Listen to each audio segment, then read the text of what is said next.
તો જૂનાગઢ મહાનગરપાલિકાની ચૂંટણીને લઈને પણ જોરદાર ઉત્સાહ જોવા મળી રહ્યો છે। જૂનાગઢમાં શેરનાથ બાપુએ મતદાન કર્યું અને બાપુએ મતદાતાઓને પણ મતદાન માટે અપીલ કરી છે।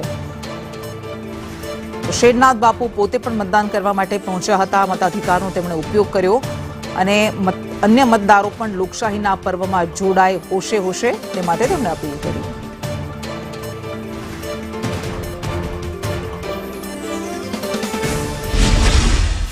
जूनागढ़ महानगरपालिका मतदान में अमरा सौ संतों एवं मत है कि अपनी नगरपालिका सविशेष नगरजनों ने सहभागी बने एवं व्यक्ति नियुक्ति करे।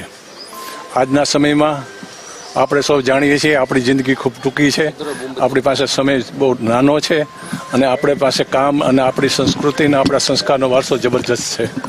તો આવો આપણે સૌ સાથે મળી એવી વ્યક્તિની નિયુક્તિ કરીએ નગરપાલિકાને માટે કે જે કાયમને માટે લોકોને સહભાગી બને।